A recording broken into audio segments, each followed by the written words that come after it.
Now, from CBS News Miami, this is Facing South Florida with Jim DeFede. Welcome to Facing South Florida. I'm Jim DeFede. Last month, the Democratic leader of the Florida Senate, Jason Pizzo, announced he was leaving the Democratic Party because, in his words, the Democratic Party in Florida was dead. He is registered now as an NPA, and you will hear in a moment it was the first step in his plan to run for governor. I started, though, by asking him why he switched parties.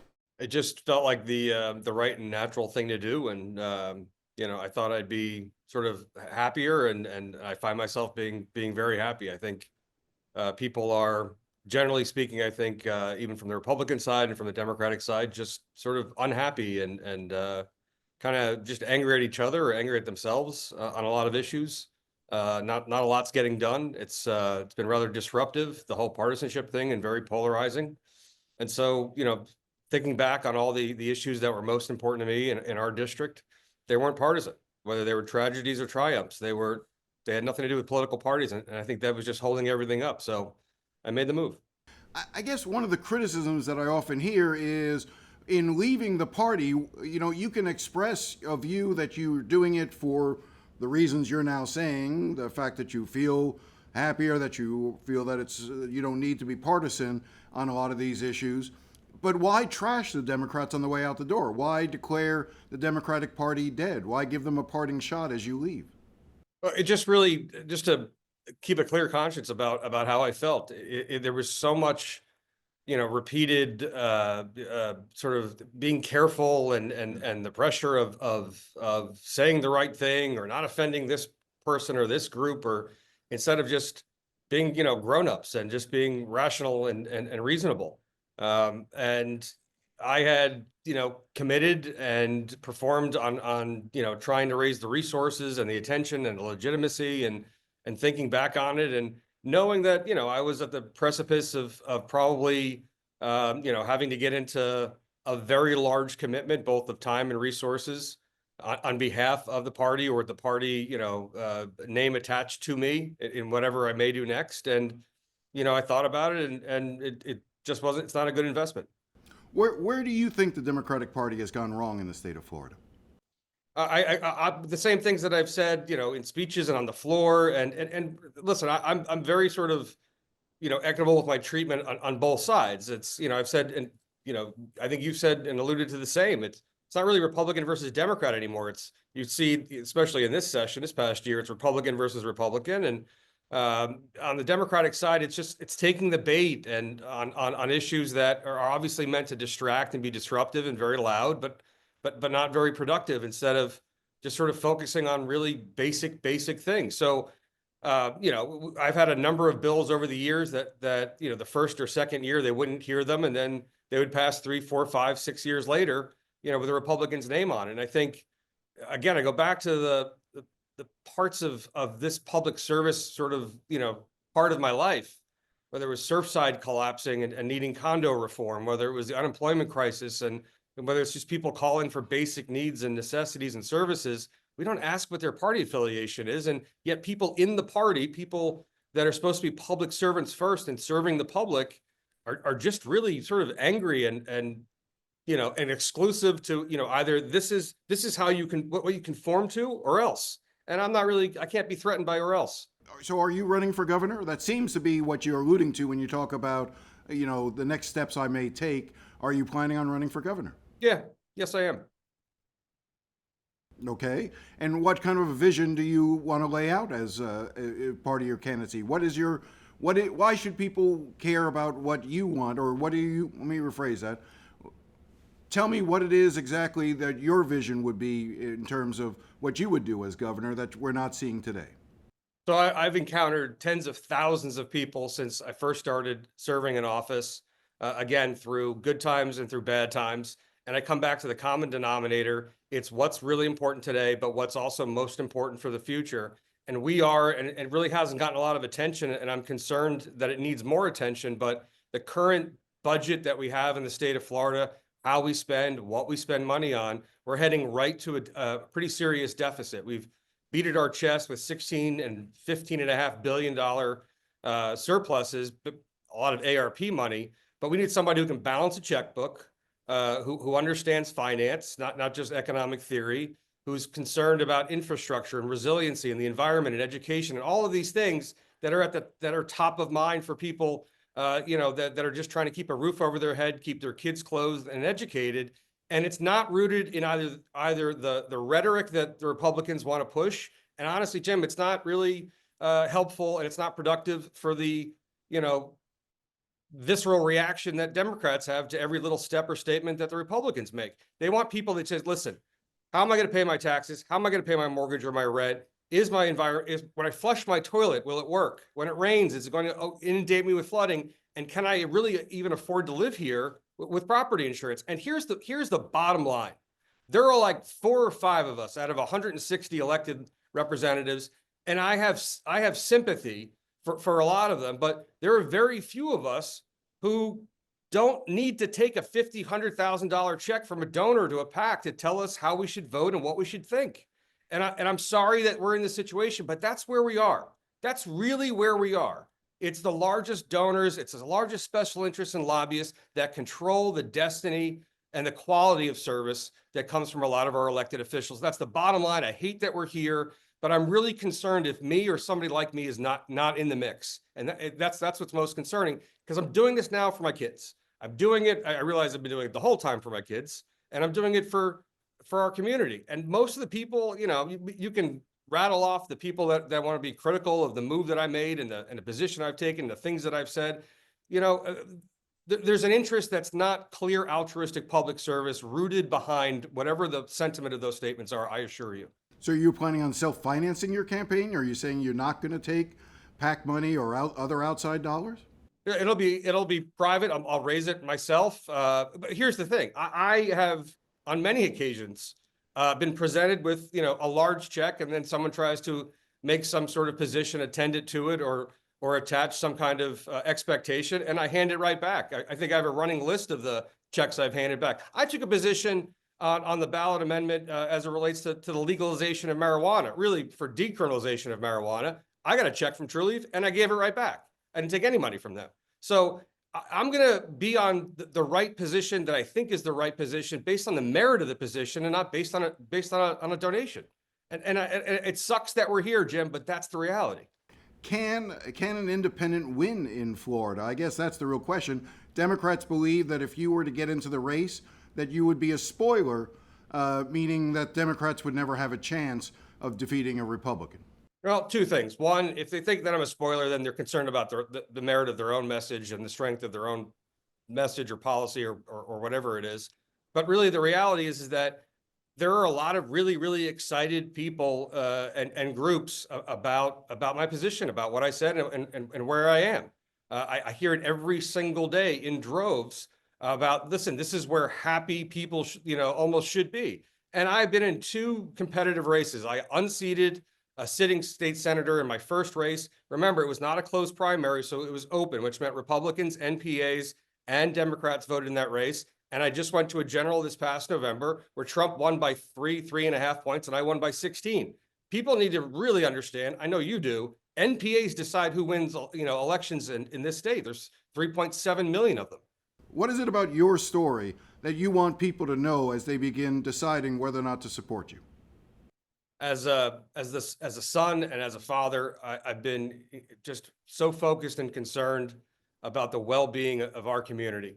And it's not rooted in partisanship. It's just rooted in public service and doing the right thing, and just trying to just be reasonable with people and bring people together and build coalitions and understanding and relationships based on the work that has to get done and not on partisanship. And I really honestly feel, since I've made this announcement and since I'm sort of forging forward, independently, it's been really well received by people that are like, yeah, we want less focus on social issues, whether it's the left or the right, whether it's the reaction or it's the policy, and they want people that are just going to be grown-ups in their room, that are responsible and reasonable. And I, as a dad, I got to be honest, my kids want to live in Florida. They want to marry and raise their kids and have a future. I'm a former prosecutor, and one of the things that I think has been most disappointing in public service is I could never say the things that get said, on a Senate floor in a committee meeting in a courtroom. be held in contempt. You had to be prepared. You had to be direct. You had to get to the point, and you had to be most concerned about justice and victims and closure in the community. And I think if you take that mindset to public service, it'll serve you well. And I wish others would too. But until there's somebody else, and unless there's somebody else that comes forward, I'm the guy.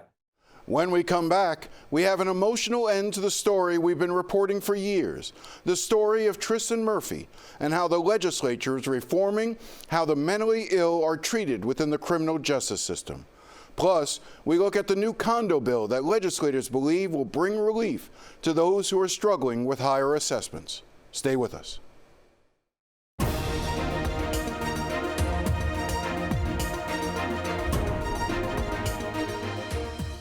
Welcome back. The Florida legislature still needs to pass a budget, but the fate of every other bill this session has been decided.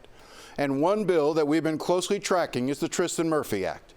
Anyone who regularly watches this show knows that Tristan was a diagnosed schizophrenic who had been in and out of jail for years without ever receiving the treatment or care he needed. He was eventually sent to prison on a littering charge, and the judge at the time complained he had no other options. A month after arriving at that South Florida prison, Murphy, the father of two, killed himself with a chainsaw. In the final hours of the last day of the regular session, the Florida House passed the Tristin Murphy Act, which will stress treatment over incarceration for mentally ill individuals accused of nonviolent offenses. For Tristan's mother, Cindy, it has been a long and grueling journey. Today, we honor Tristan Murphy. Today, we turn a wrong into a right. We shift from incarceration to treatment and from handcuffs to humanity.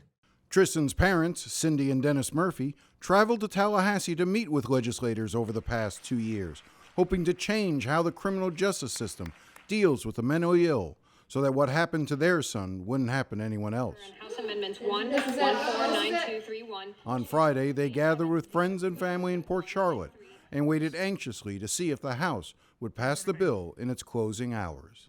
Mr. and Mrs. Murphy, I know you're watching. Please know that your son Tristan didn't die in vain. He has changed the course and lives of individuals that suffer from mental illness. My promise to you and Tristan's sons is to continue to make this bill even better in the future. He will not be forgotten. When I came to Tallahassee, come here, I want you to see this. Colton, hurry. I had many ask what I expect. As the vote drew closer, Cindy called for Tristan's youngest son, Colton, who's 9, to join her. Tristan is smiling down upon us today. Today, as a body, we have the ability to change lives.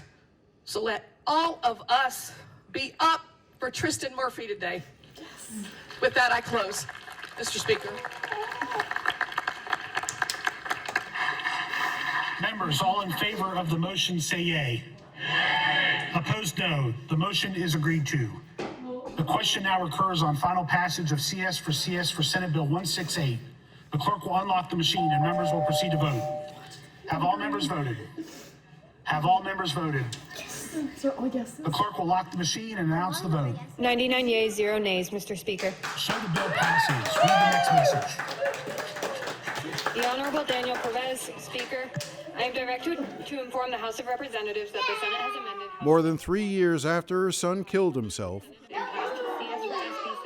the flood of emotions was overwhelming for Cindy Murphy. The Senate sponsor of the bill was Republican State Senator Jennifer Bradley. She is also the driving force behind the condo reforms this year that will ease some of the financial costs to condo owners. We started by talking about what that bill would do.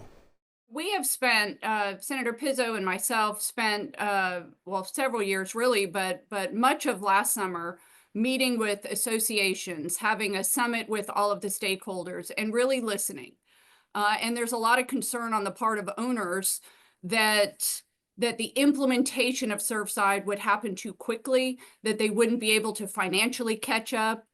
Those were some of the financial stress points, but there was also real practical concerns with implementation with the reserve study reports, and were they accurate? Were they reflecting what the legislature wanted them to reflect in terms of what items had to be reserved for, which items were mandatory, and which weren't.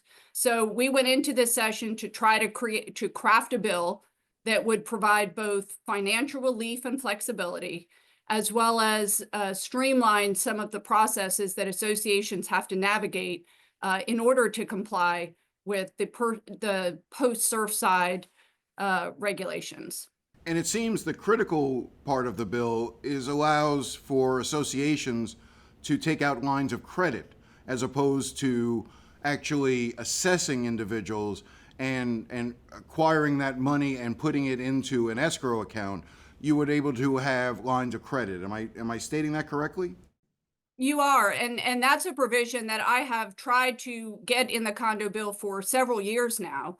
And it's a reflection that what the legislature wants is a plan for how you will make the needed structural repairs to your building as they become necessary to repair.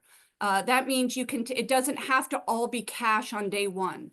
Do you have a line of credit? Do you have a loan? How are you as an association financially planning to make the important components of your building safe, and will they continue to be safe? And so that provides another method to do that, to avoid all cash reserves day one. So in other words, to put it even more plainly, if I as a condo owner suddenly get hit with an assessment that in order to fully fund the reserve, I would need to come up with $20,000, let's say, and have it due, at the end of the year, rather than do that, the association can take out a line of credit and I may be able to pay against that over a longer period of time. So it's not having to come up with the complete $20,000 on day one. That's correct. But associations have always been able to take out loans to do certain things. What this bill did is it said that those loans and that line of credit satisfy the reserve requirement. So for associations that had roof repairs or other issues in the past, they've been able to get loans.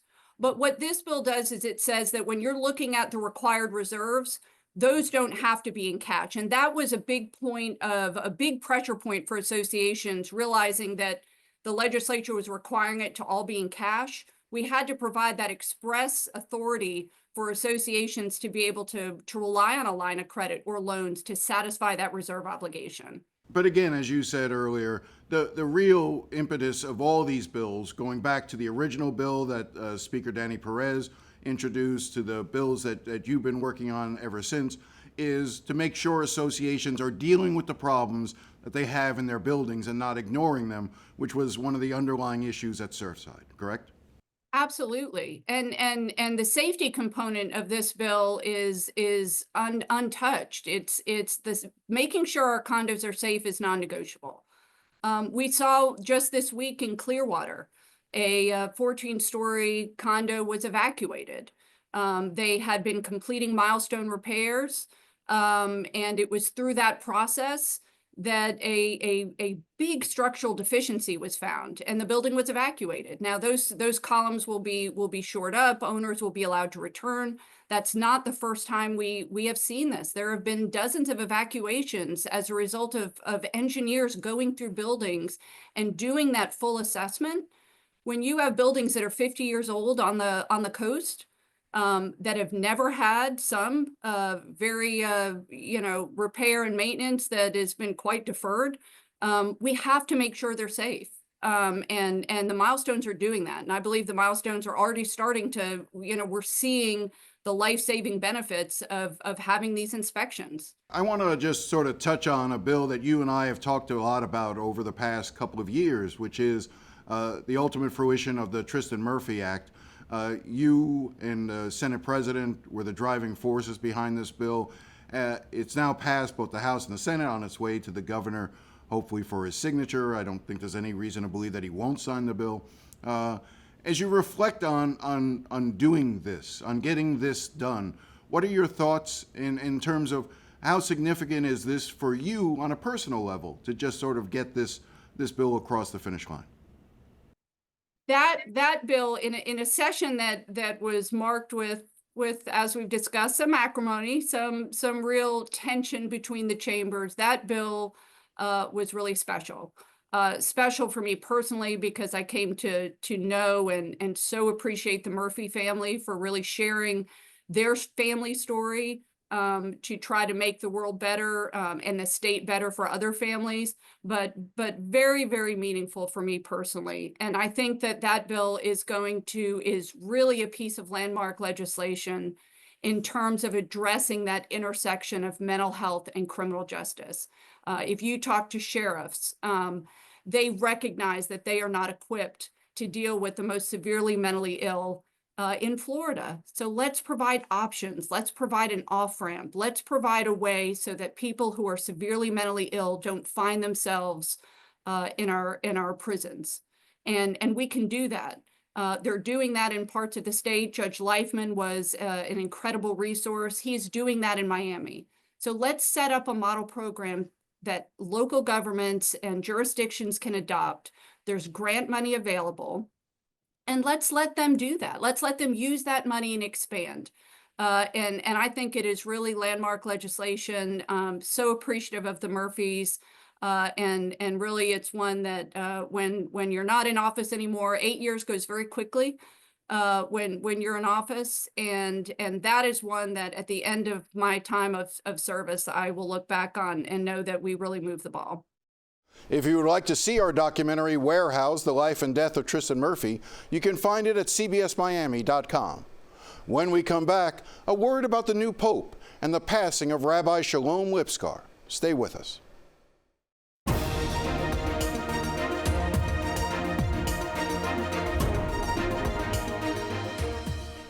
Before we go, I'd be remiss not to note the election of an American Pope.